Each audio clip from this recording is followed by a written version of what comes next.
Welcome. This is Radioactive Banana signing in, and it's August 20th at 12:55 p.m.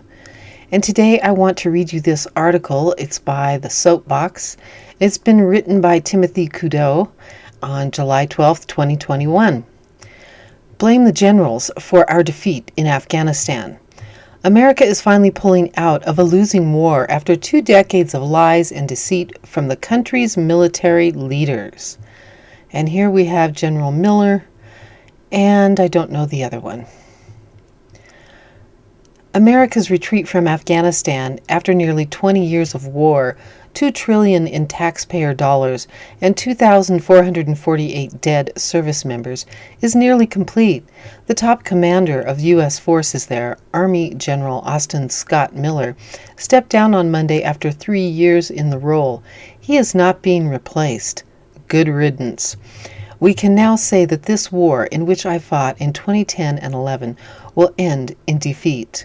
The Taliban currently controls half of Afghanistan's districts and actively contests an additional quarter of that on paper, which remain in the government hands. Tricky sentence there. Last month, Miller warned that a civil war is certainly a path that can be visualized if this country continues on the trajectory it is on right now. For the second time in modern era, including the Vietnam War, our military has not accomplished the mission prescribed by the White House and Congress. Presidents and politicians have received their share of blame, but for too long our nation's military leadership has escaped reproach. It is the generals and admirals' foremost job to fight and win wars. Dozens of them in every branch of service across presidencies of both parties and multiple generations have decisively failed. Across 2 decades, our military leaders presented rosy pictures of the Afghanistan war and its prospects to the President, Congress, and the American people.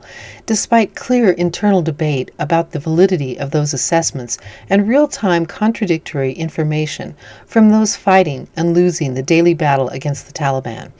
Or to put it in words of John Spoko, the Inspector General, who issued a series of reports known as the Afghanistan Papers, the American people have constantly been lied to. It is just as simple as that, ladies and gentlemen. We've absolutely been lied to. The promise that victory was just around the corner, proving intoxicating to presidents and politicians, not to mention everyday Americans, who blindly trusted anyone with 4 stars on his epaulets. Despite the partisanship and institutional mistrust of the past 2 decades, the military consistently has been the most trusted institution in the country, rated highly by roughly 70% of Americans. Cloaked in near universal trust, these officers repeatedly argued that an unwinnable war could be won.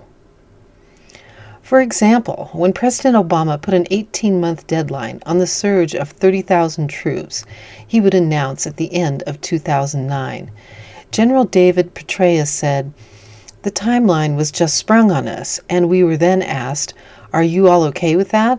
Obama went around the room and asked everyone, and it was take it or leave it. But he later admitted, thinking at the time, that 40,000 additional U.S. forces was the minimum needed to do the mission, and that it would take much longer than the president's timeline.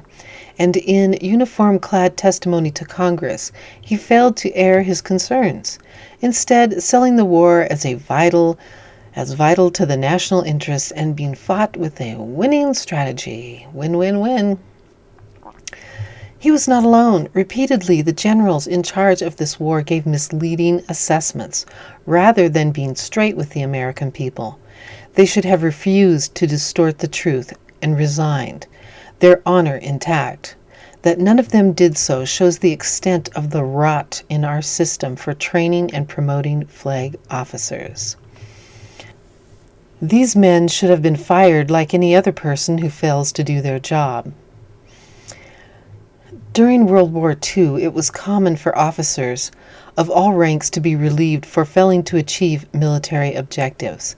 But since Vietnam, the generals have had the kind of job security only afforded to tenured professors. Firings are increasingly rare, except for the most junior officers and enlisted service members, of course.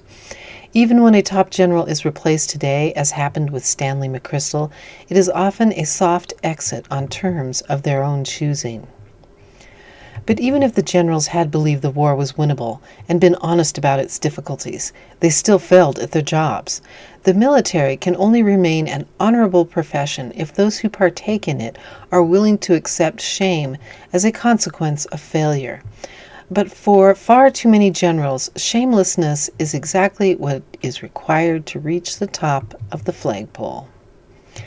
Many of these generals have been rewarded with promotions to lead their service branches, to chairmen of the Joint Cheifs, or to cabinet positions. Those who retired have gone on to venerated and lucrative post-military lives.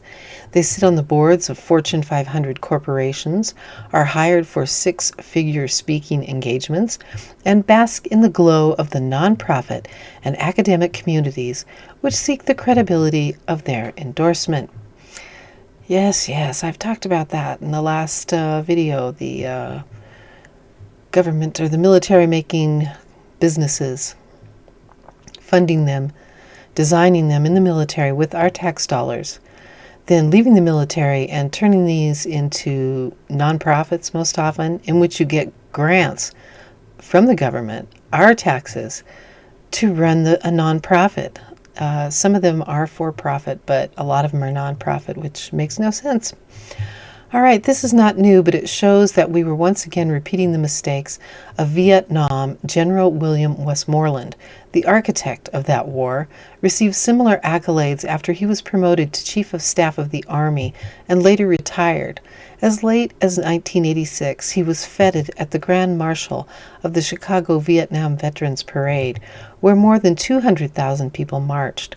This established a standard of veneration that over the years has transformed our generals into celebrities.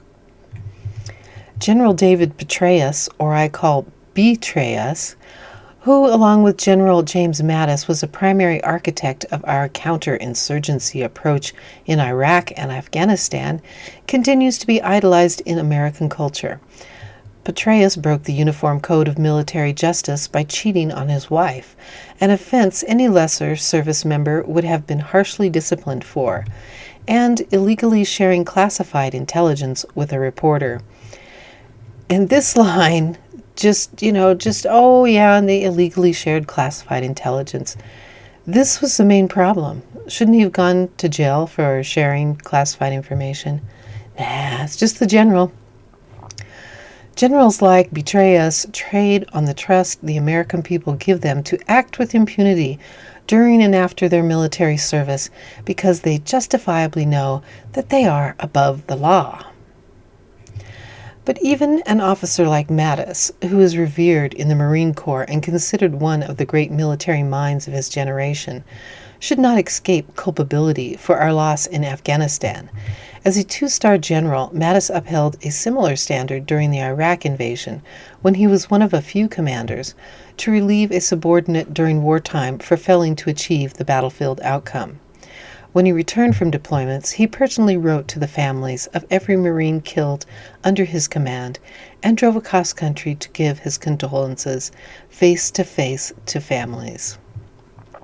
By any normal standard, Mattis is a decent and honorable man, and yet the stakes are too high in war to hold generals to a normal standard.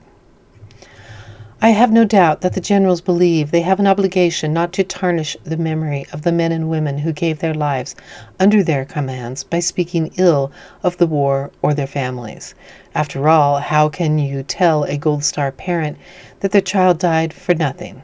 And yet their silence, which is not a lie, but is also not the truth, has only allowed more American and Afghan sons and daughters to die on the next general's watch. If an officer's foremost task, other than winning wars, is to bring as many soldiers, sailors, airmen, and Marines back home alive, then their silence is an act of profound moral cowardice and a dereliction of duty. American service members risk their lives for a small paycheck and passing moments of thanks for our service. But there are no board seats awaiting us. For many years, there were barely any jobs at all. If the average service member can risk their life, the least the generals could have done was to risk their reputations by leveling with the American public. But they failed in that too, and now they're basking in undeserved glory while thousands of parents mourn their dead children and tens of thousands of service members endure life with a disability. Whatever lesson we learn from Afghanistan will be meaningless if they don't result in consequences for the war's leaders. That means no lucrative speeches, no book deals, no fawning interviews, no plum secures in the private or non-profit sector, and no appointments to blue ribbon government posts. May they, in the words of General Douglas MacArthur, end their military career and just fade away. And may their retirement be spent quietly contemplating the profound damage they've done to their country. Timothy Kudo. Fantastic, fantastic. Love to hear from people who've been in the military and give an honest evaluation of our military leaders. I just wanted to share this with you. This is Radioactive Banana, signing out.